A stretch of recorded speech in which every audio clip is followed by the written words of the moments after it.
Eu recupero o sentido quando eu estou entrando na ambulância. Depois de mais de 2 horas de impasse, o ex-governador Antony Garotinho deixa o hospital e é colocado numa ambulância do SAMU. Eu quero ir com ele! E eu vi que ele estava com um pedaço de pau na mão, né? Assim, como se fosse um pé de mesa, mais grosso na ponta. Aí eu cheguei e fiquei na frente dele e disse assim: rapaz, você gosta muito de falar, né? Mas eu acho que você anda falando demais. Foi pro meu joelho, mas sentou-lhe a mamona, né? Olha, quando a Polícia Federal chegou lá em casa, primeira vez, aí o porteiro... Desculpa, esse foi de 2019? Foi 2016. Foi aquele episódio do hospital? Vou contar. Vou contar a história. Só um chequinho, né? Isso. Não tinha nada de corrupção. A acusação era que eu tinha usado um programa social chamado Cheque Cidadão em troca de voto. Ora, tinha sido governador, prefeito da cidade 2 vezes, criei o Cheque Cidadão, que depois foi copiado e virou Bolsa Família. Eu usar isso para trocar voto? Porra, não tem cabimento. Bom, o cara chegou, eu já sabia que ia ser preso, já estava informado, né? Ele anunciaram lá de baixo: ó, porteiro, eles querem subir aí, fazer uma busca e apreensão. E tá legal. Aí o cara chegou, me deu, eu falei: me dá logo outro. Eu disse: o quê? Eu de prisão? Me dá logo. Já sei, quero ler só para saber o que eles estão fazendo aí. É mandato de prisão, uma bobagem. Aí eu, olha, tudo bem. É isso? Vambora. Aí, mas olha só, antes deles chegarem, já estava lá a TV Globo, o SBT, a Record, todo mundo lá esperando. Quando eu saí, que eu ia dar entrevista, eles me puxaram para dentro do carro, não deixaram eu falar. Aí me levaram para a sede da Polícia Federal aqui no Rio. Aí eu falei: vou ficar preso aqui na sede? Não. Estão tentando arrumar um avião para levar o senhor para Campos, aquele avião preto da Polícia Federal. Eu não vou de jeito nenhum. Querem me desmoralizar na minha cidade, porra? E se eu estou morando no Rio? Por que vão me levar para Campos? Eu moro aqui, né? Não, mas é ordem aí e tal. Aí, rapaz, eu na hora tive um descontrole, passei mal. Aí o rapaz que estava ali naquela salinha onde eu estava da Polícia Federal falou com o delegado falou: ó, a gente desativou o serviço de atendimento médico aqui, chama o SAMU. Aí o SAMU veio. A menina falou: a pressão dele está 19/12, eu tenho que levar ele daqui. Aí fizeram uma escolta, me levaram para o Hospital Souza Aguiar. Aí vai se dar a tal história da ambulância, que todo mundo fala: aquela cena da ambulância.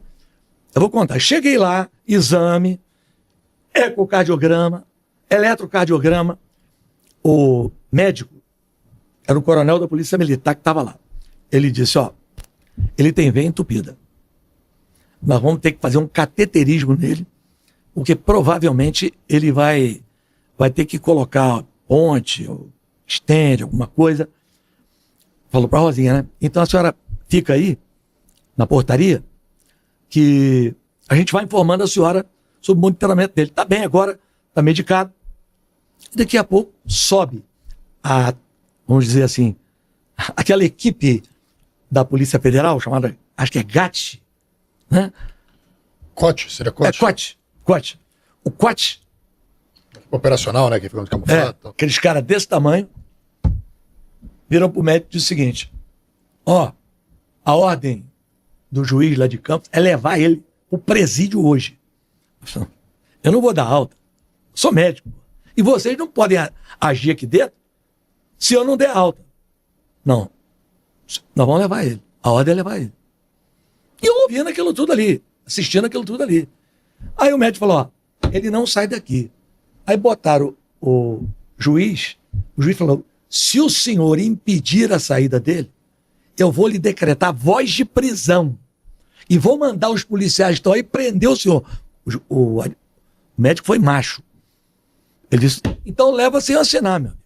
Porque eu não vou assinar nada, não. Aí, eu resistindo para sair, eu me agarrei na cama, não vou sair. Vem um policial federal por trás, me dá um mata-leão. Aí eu apago. Eu recupero o sentido quando eu estou entrando na ambulância.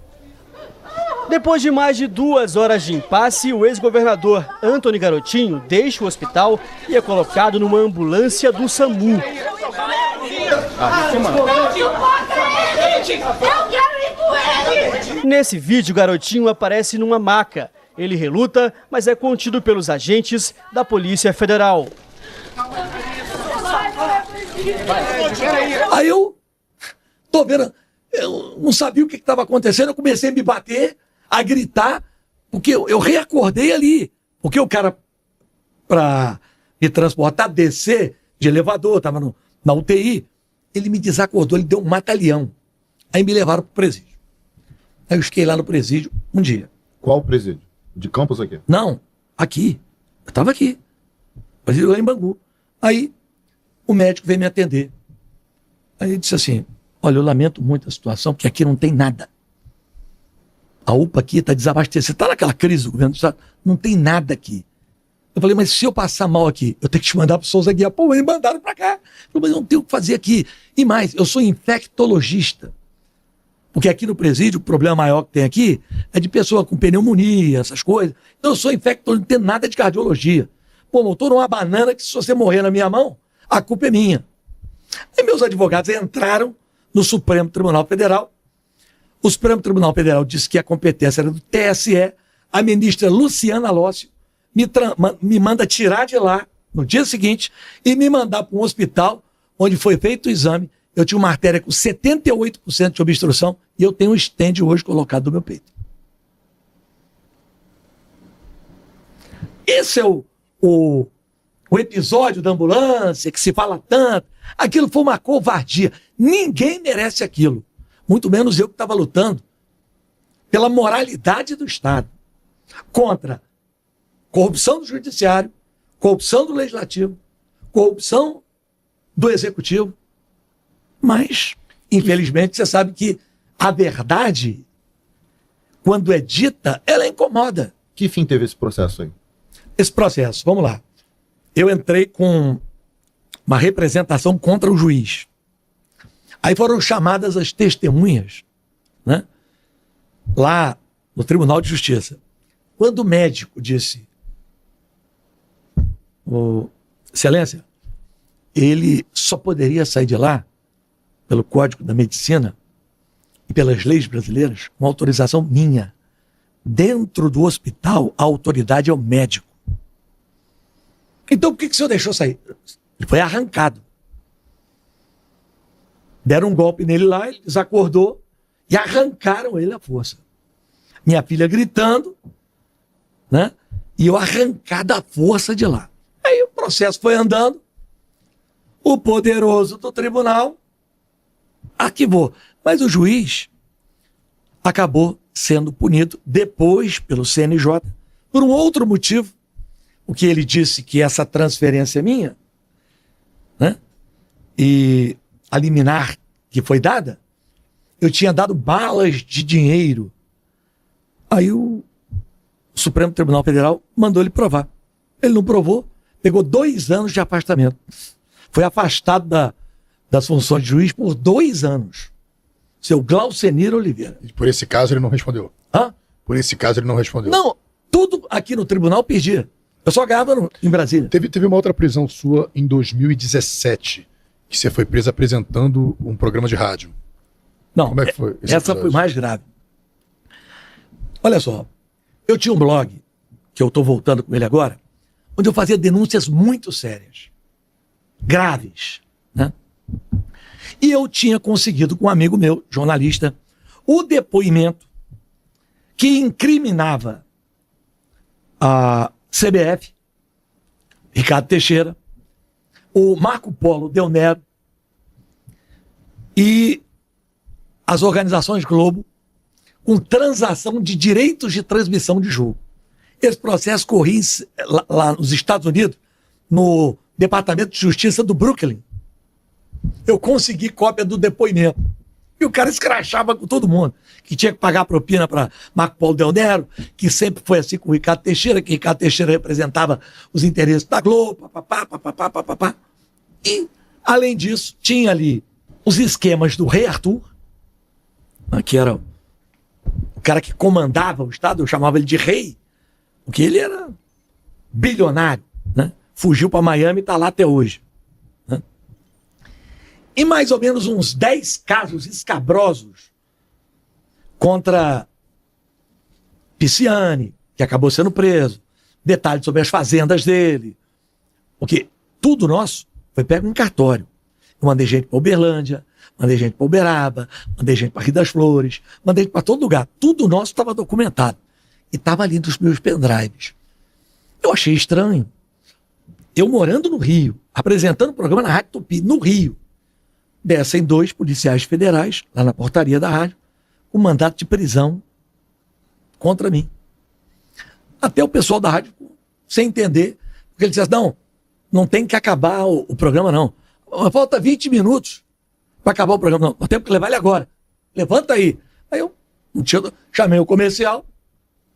Né? Aquilo foi para me desmoralizar como radialista. E depois todo mundo ia saber a verdade. Era óbvio. Me botaram numa viatura e disseram, nós vamos te levar para Campos. Não. A ordem é para me levar para minha residência. Minha residência é no Rio. Não, sua residência é em Campos. Não, minha residência é no Rio. O senhor tem residência em Campos. E a decisão do juiz aqui é para levar o senhor para Campos. Eles não queriam nada disso. No meio do caminho, me pararam, levaram para um banheiro de um posto, pegaram minha pochete e tomaram os pendrives. Eles acham que eu sou idiota de não ter cópia? Representei na Procuradoria Federal lá em Campos, que intimou a Delegacia de Campos, que, por sua vez, acionou a Corregedoria da Polícia Federal no Rio, e a Corregedoria enrolando. Um ano depois, eu sou chamado para fazer o reconhecimento dos 2 policiais que me levaram até Campos. Foi fácil de identificar logo, porque ele tinha olhos claros. Eu disse, esse aqui eu tenho certeza. Embora ele tenha uns 20 anos essa foto aí, esse aqui eu tenho certeza por causa dos olhos claros. O outro aqui eu não tenho certeza, não vou acusar, porque ele está bem diferente. Mas também vocês pegaram a foto das pessoas muito antigas, né? Aí eles arquivaram tudo. Como sempre, não deu nada. Bom, posso falar disso? Qual foi o episódio que o senhor acusou agentes da... Não sei se foi exatamente agente da Polícia Penal que o senhor acusou. Não acusei eles, não. O senhor teria sido torturado numa dessas prisões. Qual foi a prisão? Então vamos lá. Aí teve um terceiro caso, que eu entrei de manhã e saí à noite, né? Aí teve um quarto caso. Pegaram um empreiteiro lá em Campos, né? Ele fez uma delação combinada para continuar fazendo obras da prefeitura com a oposição, mas não tinha prova. Era a palavra dele. Você via que a coisa não tinha nexo. Aí eu sou levado para onde? Benfica. Ele é Benfica, me trataram muito bem, né? E me botaram aonde? A Galeria A era onde estavam os presos da Lava Jato. A Galeria B estava interditada, porque ela não pegava sol. E eu fui para a Galeria C, onde ficavam os presos comuns, né? Passei uma noite lá, né? Conversando ali, tinha um argentino preso lá, tinha um cara que tinha sido procurador de município na Baixada. Fiquei conversando, os caras, você foi preso, cara, você que denunciou esses caras todos. Falei, mas a vida é assim mesmo, vamos levando. No outro dia de manhã, todo mundo queria me ver no corredor.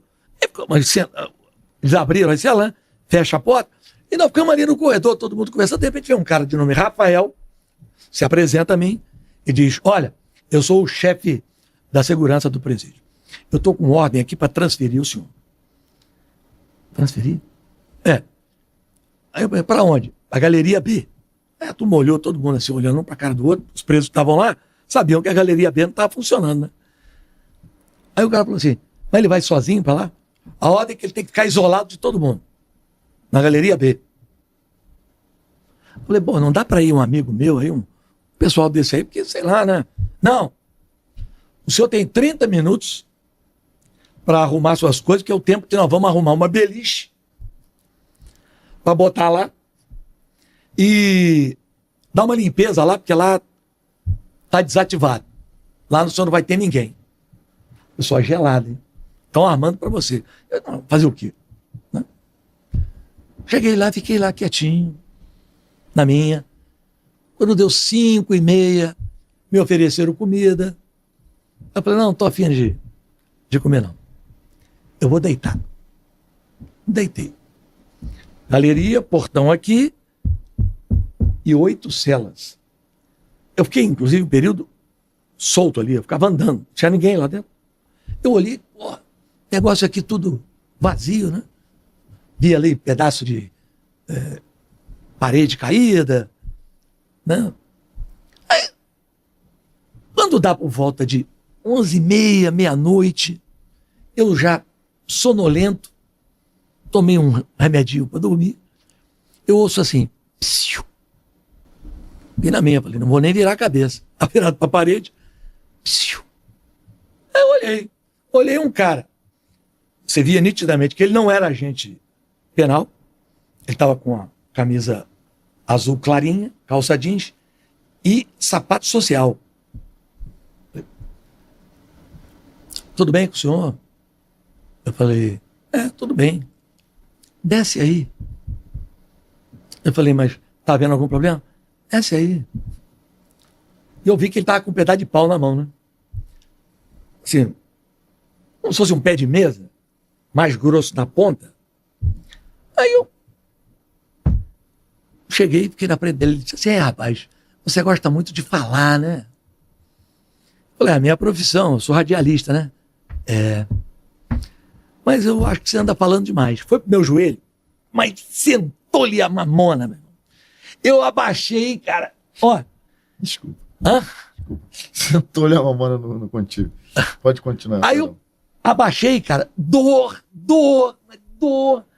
Aí, mas eu fiquei olhando assim, né? Sabe quando você baixa e fica olhando? Eu vi que ele passou o pau da mão direita para a mão esquerda. Eu falei, ele vai bater na minha nuca. Eu levantei assim, fiquei meio que de olho para ele.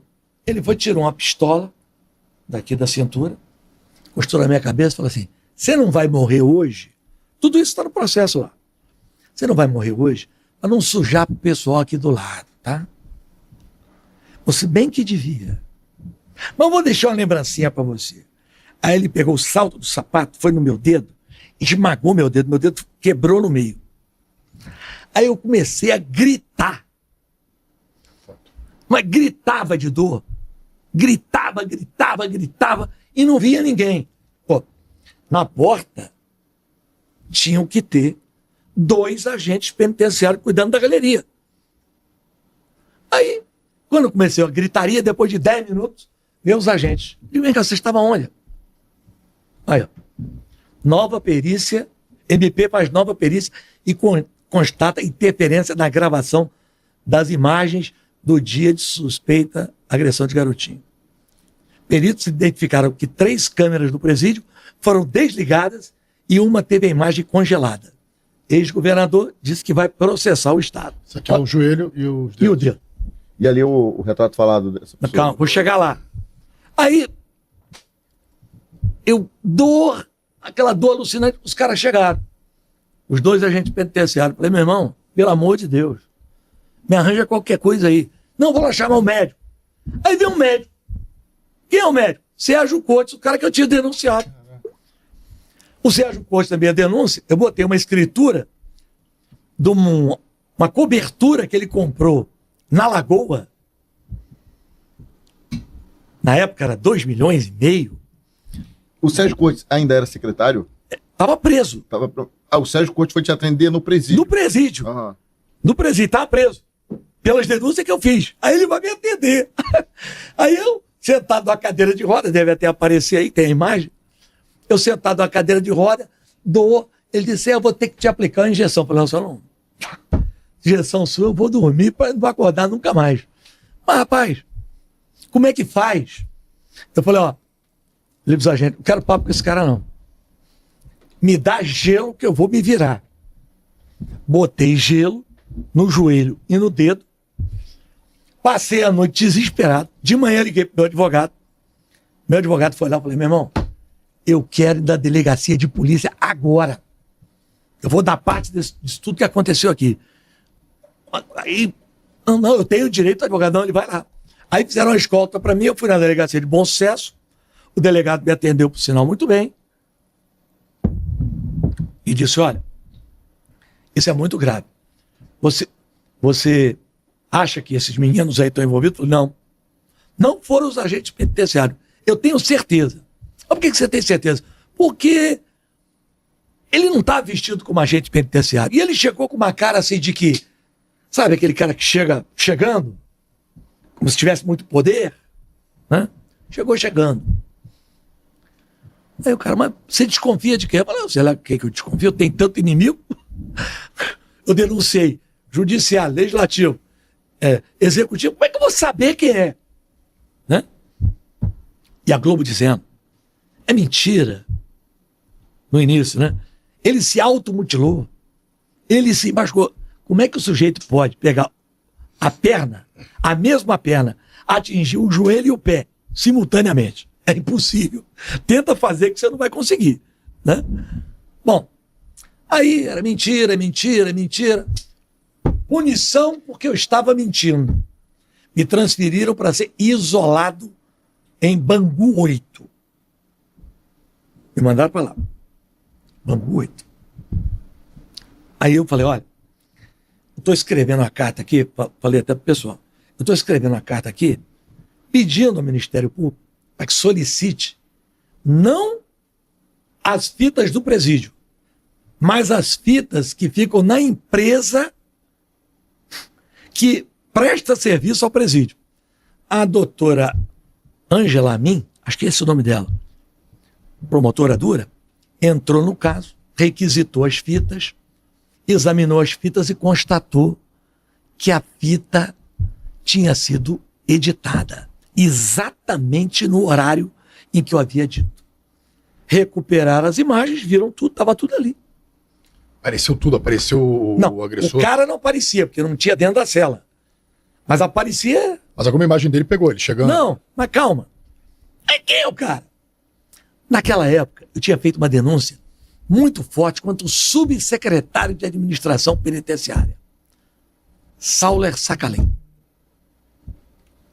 Ele tinha um filho policial, Sauler Sacalém Filho. Ele se borrou todo no dia do depoimento. Por quê? O pai, Excelência, falando para o juiz, eu entrei com processo contra ele.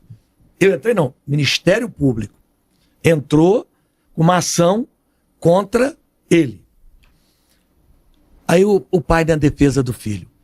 É impossível que alguém tenha chegado lá, porque só quem conhece aquele caminho sou eu e a direção do presídio. Aí o promotor, mais um motivo para seu filho se enrolar, porque só o senhor que conhecia o caminho. Aí o Ministério Público promoveu outras investigações, ouviu pessoas e denunciou o policial Sauler Sacalém Filho pelo crime de tortura. Por 2 vezes o processo chegou para decisão do juiz. Com parecer do Ministério Público para dar 17 anos de cadeia para ele. Nas 2 vezes o juiz foi transferido. Agora estamos no 3º juiz. Espero que ele não seja transferido. Até porque ele só está ganhando tempo. Porque o crime de tortura é imprescritível. E você reconheceu? Você reconheceu? Não. Aí calma. Vamos para a história do retrato falado. Eu fiz o retrato falado. Né? O retrato falado foi um enrolo. Lá dentro do presídio me pressionaram. Disseram que estava sem internet, que não pegava bem e tal. Que eu tinha que fazer na cidade da polícia. Eu fui. Cheguei lá. Fiz o retratinho falado e tal. No dia da audiência, o Ministério Público falou, não basta retrato falado. E aí as pessoas vão ficar dentro de uma sala, só o senhor que vai ver, e o senhor vai dizer qual daqueles ali o senhor considera que foi a pessoa. Na hora que eu bati o olho para aquele ali, ó. Mas qual é o seu grau de certeza? 100%. Aí o promotor olhou para o advogado dele e falou, deu ruim. O cara foi de primeira, certinho. Ele está afastado, está respondendo respondeu, né? A um processo interno lá na polícia, né? E aguardando o julgamento em liberdade. Por estar aguardando o julgamento em liberdade, o Ministério Público pediu ao governo do Estado para colocar policiais para me proteger. Esses que estão aqui são apenas 2 dos 12 policiais, 6 em Campos e 6 no Rio, com carro blindado, que, vamos dizer assim, preciso muito deles, mas tiram a minha privacidade. Eu sou uma pessoa que eu não posso ir no banheiro. E um deles quer ir comigo. João junto. É bom, você está seguro. Mas, pô, enquanto não resolver esse problema, eu espero até que esse programa aqui, que tem grande repercussão, repercuta lá na vara criminal, onde está lá tudo prontinho, né? Tudo prontinho. Porque quando sair a decisão, vai ser mais uma derrota de uma mentira plantada contra mim.